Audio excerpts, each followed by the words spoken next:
মা নাই, বাবা নাই, আল্লাহ মেহেরবানি করে আমাদেরকে যেমন ছোটকালে লালন পালন করছে, আদর স্নেহ মায়া মমতা দিয়ে আমাদেরকে বড় করছে। আল্লাহ তোমার কাছেও তোমার কুলেও মা বাবাকে উঠাই দিয়ে গেলাম, তুমিও তাদেরকে রহমতের কুলে ওইভাবে লালন পালন করো যেইভাবে ছোটকালে মা বাবা আমাদেরকে লালন পালন করছে। ঠিক না বে ঠিক? দোয়া তো জানতেই। জানাজার মাঠে সবাই দাঁড়ায় রয়েছে, ছেলে বিসিএস ক্যাডার, অনেক উচ্চ শিক্ষিত, আসছে ঢাকা থেকে, দেরি হয়ে গেছে যানজটে। সবাই বলতেছে তাড়াতাড়ি আসো, তোমার জন্যই তো আমরা দাঁড়ায় রয়েছি। কয় কি I am sorry, I am sorry, কাপড়টা ঠিক নাই, আপনারা জানাজাটা পয়রা নেন। নাউজুবিল্লাহ করেন না। আরে বদনসিব, বাবাকে বিদায় দেওয়ার মতো তোর কাছে পাক পবিত্র কাপড় নাই, তুই তো শুধু খাড়া খাড়া পেশাব করছিস। কথা বলেন ঠিক কেন? কিসের মা বাবাকে তুই দোয়া দিবি? কিসের? তোর দ্বারা নাজাতের ওসিলা পাবি। হাফিজি কোরআন বানাও নাই, আলেম বানাও নাই, হাফেজ হলে খতম করে বলতো আল্লাহ বাবা মা বড় কষ্ট করে আমাকে হাফেজ বানাইছে, না খাইয়া আমার খানার ব্যবস্থা করেছে, আমার লেখা পড়ার খরচ দিয়েছে। মালিক রে, মা নাই, বাবা নাই, কোরআনে কারীম খতম করে মা বাবার জন্য তোমার কাছে ক্ষমা চাইলাম। আল্লাহর কসম, ক্ষমা চাইতে দেরি হয়, ওই মা বাবাকে মাফ করতে দেরি হয় না। আল্লাহ ডাক দেয়া বলে, আয় আয়, তোর সন্তানের দোয়ার কারণে আমি তোকে মাফ করে দিলাম। আল্লাহু আকবার। আরো জোরে বলেন আল্লাহু আকবার। দুনিয়াতে তোর সন্তান তোর জন্য দোয়া করছে, আমি আল্লাহর কাছে ক্ষমা চাই।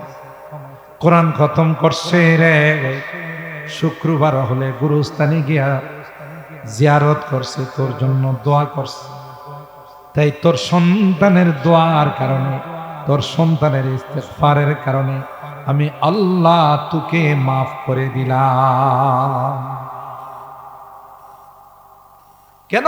ওই তার মধ্যে কি আছে? দোয়া করার মতো যোগ্যতা আছে।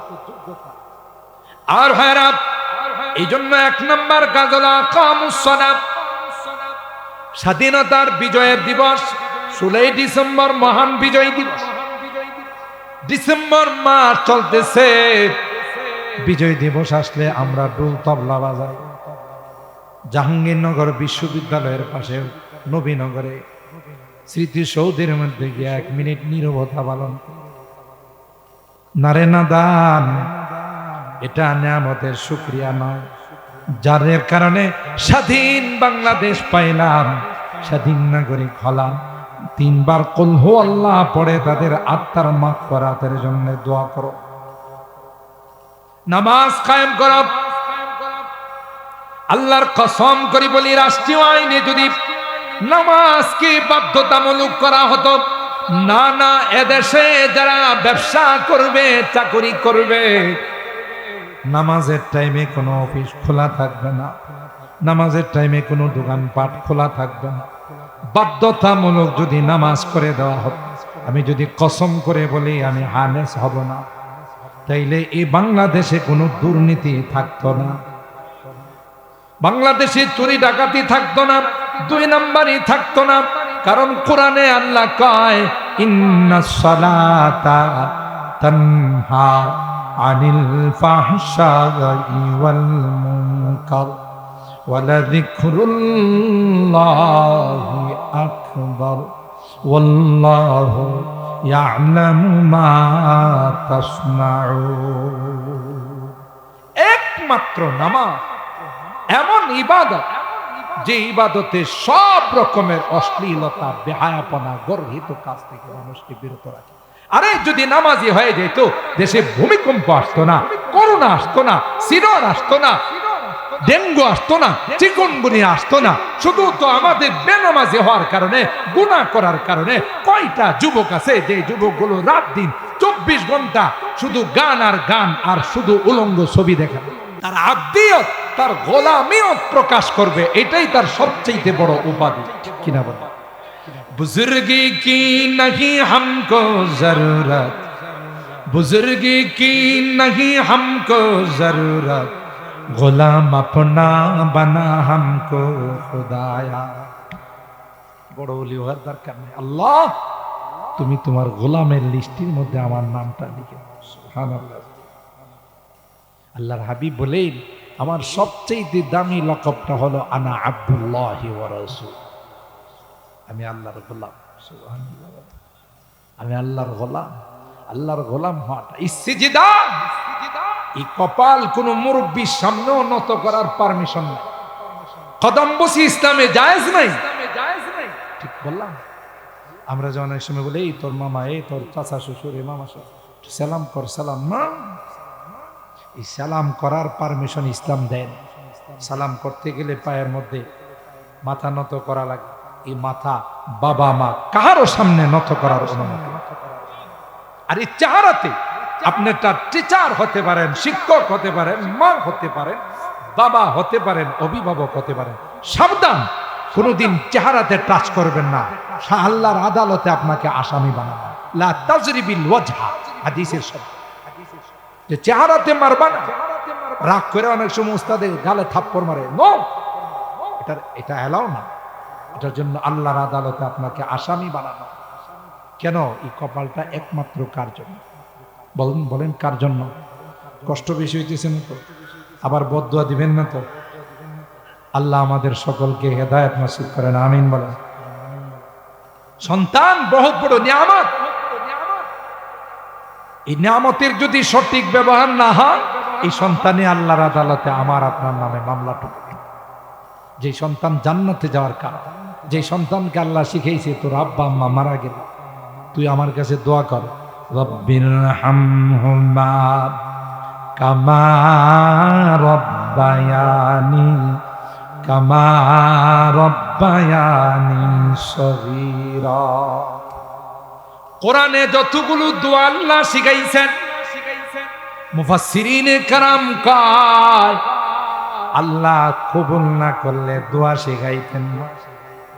আল্লাহ কবুল করবেন বলে আল্লাহ সরাসরি বলেন, এই দোয়া কর, ও মালিক, আমার মা বাবা আমাকে ছোট কালে যেইভাবে আদর স্নেহ মায়া মমতা সোহাগ দিয়ে বড় করেছেন, আজকে নাই রে তোমার কুলের মধ্যে কবরস্থানে দিয়ে আসলাম, মা নাই, বাবা নাই, আল্লাহ মেহেরবানি করে আমাদেরকে যেমন ছোটকালে লালন পালন করছে, আদর স্নেহ মায়া মমতা দিয়ে আমাদেরকে বড় করছে, আল্লাহ তোমার কাছেও তোমার কুলেও মা বাবাকে উঠাই দিয়ে গেলাম, তুমিও তাদেরকে রহমতের কুলে ওইভাবে লালন পালন করো যেইভাবে ছোটকালে মা বাবা আমাদেরকে লালন পালন করছে।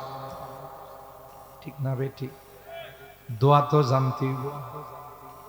জানাজার মাঠে সবাই দাঁড়ায় রয়েছে, ছেলে বিসিএস ক্যাডার, অনেক উচ্চ শিক্ষিত, আসছে ঢাকা থেকে, দেরি হয়ে গেছে যানজটে। সবাই বলতেছে তাড়াতাড়ি আসো, তোমার জন্যই তো আমরা দাঁড়ায় রয়েছি। কয় কি I am sorry, I am sorry, কাপড়টা ঠিক নাই, আপনারা জানাজাটা পয়রা নেন। নাউজুবিল্লাহ করেন না। আরে বদনসিব, বাবাকে বিদায় দেওয়ার মতো তোর কাছে পাক পবিত্র কাপড় নাই, তুই তো শুধু খাড়ায় খাড়ায় পেশাব করছিস। কথা বলেন ঠিক কেন? কিসের মা বাবাকে তুই দোয়া দিবি? কিসের? তোর দ্বারা নাজাতের ওসিলা পাবি। হাফিজি কোরআন বানাও নাই, আলেম বানাও নাই, হাফেজ হলে খতম করে বলতো আল্লাহ বাবা মা বড় কষ্ট করে আমাকে হাফেজ বানাইছে, না খাইয়া আমার খানার ব্যবস্থা করেছে, আমার লেখা পড়ার খরচ দিয়ে। মালিক রে, মা নাই, বাবা নাই, কোরআনে কারীম খতম করে মা বাবার জন্য তোমার কাছে ক্ষমা চাইলাম। আল্লাহর কসম, ক্ষমা চাইতে দেরি হয়, ওই মা বাবাকে মাফ করতে দেরি হয় না। আল্লাহ ডাক দেয়া বলে, আয় আয়, তোর সন্তানের দোয়ার কারণে আমি তোকে মাফ করে দিলাম। আল্লাহু আকবার। আরো জোরে বলেন আল্লাহু আকবার। দুনিয়াতে তোর সন্তান তোর জন্য দোয়া করছে, আমি আল্লাহর কাছে ক্ষমা চাই। কোরআন খতম করছে রে, শুক্রবার হলে গুরুস্থানে গিয়া জিয়ারত করছে, তোর জন্য দোয়া করছে। তাই তোর সন্তানের দোয়ার কারণে, তোর সন্তানের ইস্তেগফারের কারণে আমি আল্লাহ তোকে মাফ করে দিলাম। কেন? ওই তার মধ্যে কি আছে? দোয়া করার মতো যোগ্যতা আছে। আর ভাইরা, এই জন্য 1 নম্বর কাজ হলো আকামুস সালাত। স্বাধীনতার বিজয়ের দিবস 16 ডিসেম্বর, মহান বিজয় দিবস। ডিসেম্বর মাস চলতেছে, বিজয় দিবস আসলে আমরা ঢোল তবলা বাজাই। জাহাঙ্গীরনগর বিশ্ববিদ্যালয়ের পাশে নবীনগরে স্মৃতিসৌধের মধ্যে গিয়ে 1 মিনিট নীরবতা পালন। নারে নাদান, এটা নিয়ামতের শুকরিয়া নয়, যার কারণে স্বাধীন বাংলাদেশ পাইলাম, স্বাধীন নাগরিক হলাম। 3 বার কুল হু আল্লাহ পড়ে তাদের আত্মার মাগফিরাতের জন্য দোয়া করো। নামাজ কায়েম করো।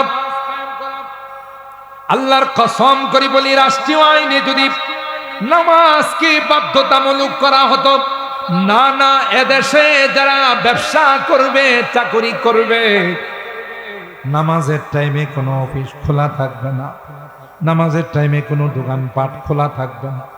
বাধ্যতামূলক যদি নামাজ করে দেওয়া হতো, আমি যদি কসম করে বলি আমি হানেস হব না, তাইলে এই বাংলাদেশে কোনো দুর্নীতি থাকতো না, বাংলাদেশে চুরি ডাকাতি থাকতো না, 2 নম্বরই থাকতো না।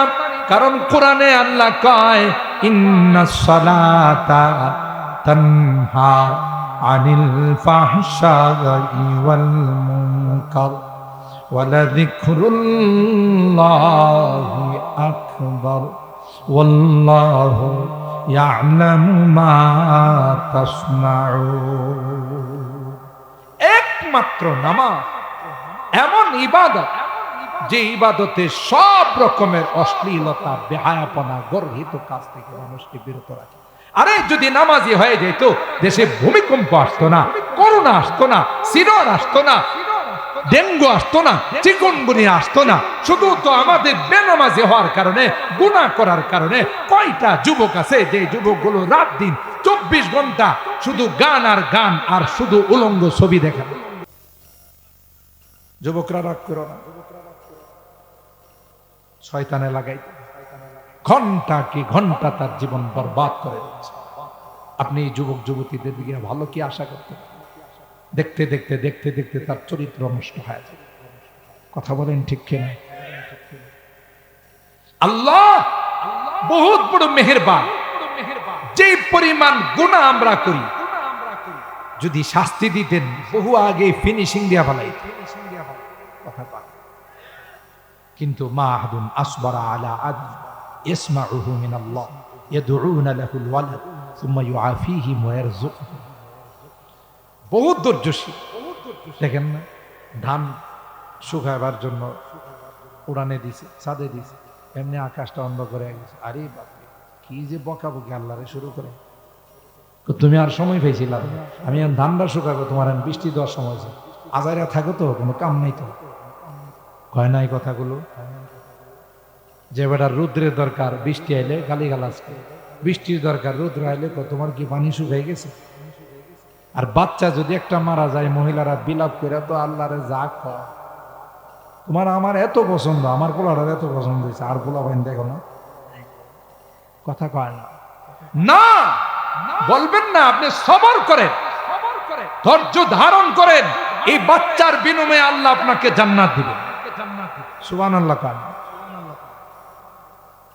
আল্লাহ বলেন, তোমরা যা পাপাচারে লিপ্ত হও, আমি যদি এগুলোর উপরে শাস্তি দিতাম 100%-এর মধ্যে 95% মাফ করে, 5%-এর উপরে মাঝে মধ্যে একটু ঝাঁকুনি দিয়ে আইলো, কিন্তু কথা কয় না।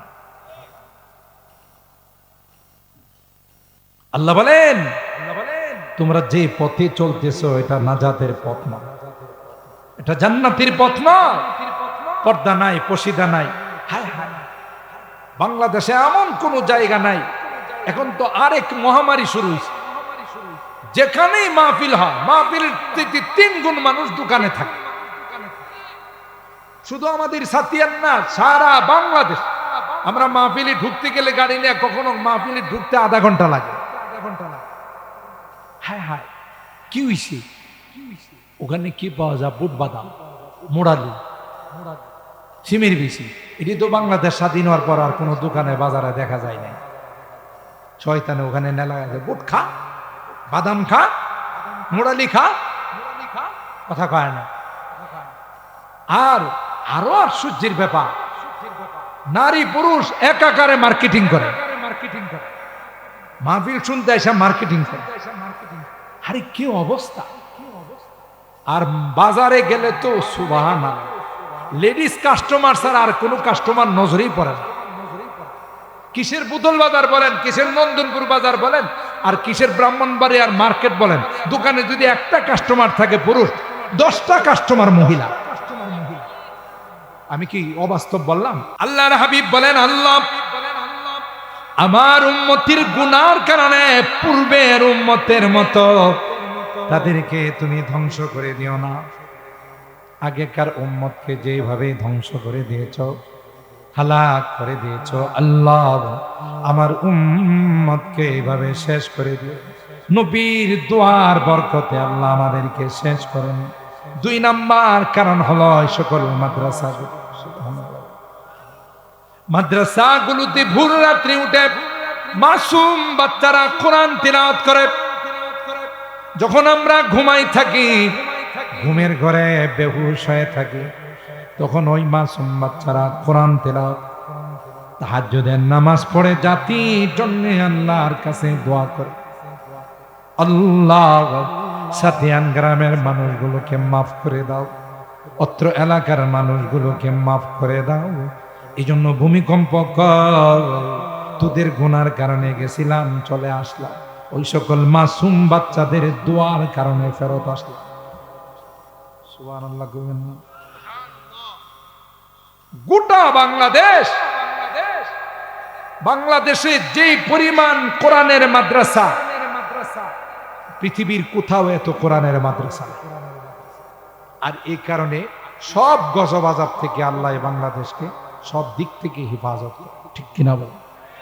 করোনা সারা বিশ্বকে কি হাসর দেখাই গেছে, কথা বলেন ঠিক কিনা? কিন্তু সেই তুলনায় আমাদের দেশে কিছুই হয় না, আল্লাহ হেফাজত করছে। আরো বড় বড় বিপদ আমরা যদি কোরআন থেকে দূরে চলে। অতীতের ইতিহাস তাই বলে, নাম ছিল আবুল হিকাম, হয়ে গেছে আবু জাহেল। মনে আছে 2জন পিচ্চি কি করছে, আর সিনার মধ্যে যায় বসছে, বুখারী শরীফের কথা।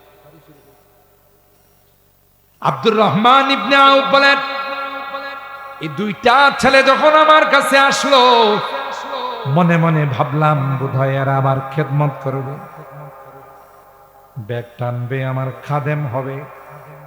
কিন্তু না, আমাকে এসে বলে, চাচা শুনেছি গো বড় দুশ্মনটা যুদ্ধের ময়দানে। সুবহানাল্লাহ।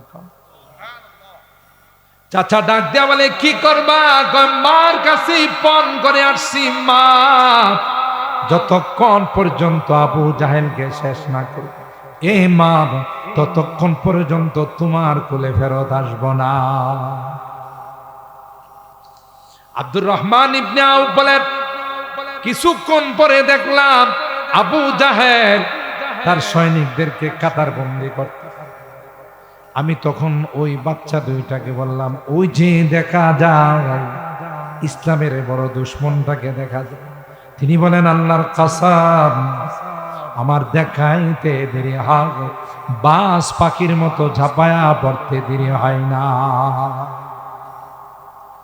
तौहीद ने बख्शी है हमें हौसला मंदी, तौहीद ने बख्शी है हमें हौसला मंदी, हम मिल्लत इस्लाम के जाबाज सिपाही, हम मिल्लत इस्लाम के जाबाज सिपाही, हम खालिद दर्रार की अजमत का नशा है, हम खालिद दर्रार की अजमत का नशा है, हम कासिम महमूद की गैरत का नशा है। কিসের ভয়? তাওহীদ আমাদেরকে যে সাহস দিয়েছে, যে তাকত আর কুওয়াত দিয়েছে, কোনো কিছুর ভয় আমাদের নাই। আমাদের আছেন কে? আল্লাহ। কথা ঠিক বললাম?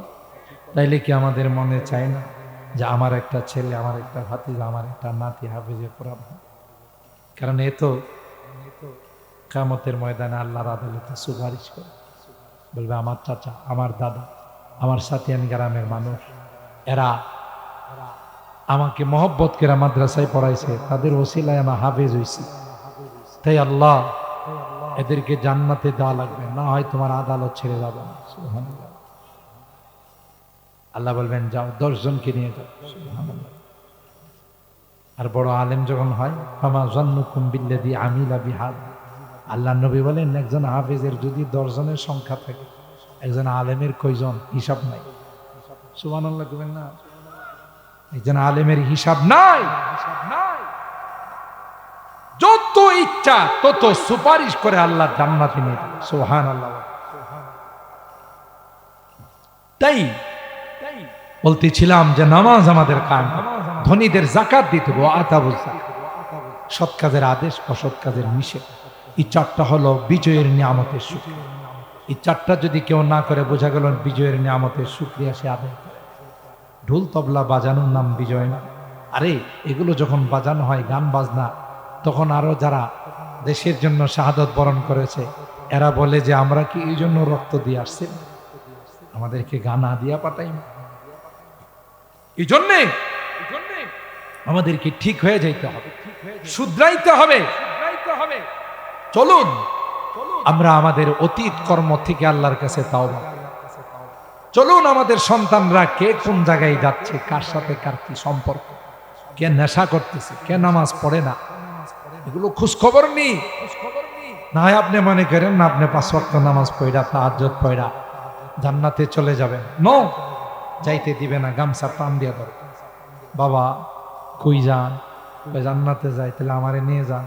না না না, তুই তো নেশা করছিস, তুই তো মদ খাইছস, তুই তো ইয়াবা খাইছস, বাবা খাইছস, তুই নামাজ পড়িস নাই, তা আমারই কি আপনি কোনোদিন নিষেধ করছেন? কথা কয় না। তখন আপনি কি জবাব দিবেন? আপনি তো নিষেধ করেন নাই, আপনি তো সন্তানের খোঁজ খবর রাখেন নাই। আল্লাহকে বলবে, রব্বানা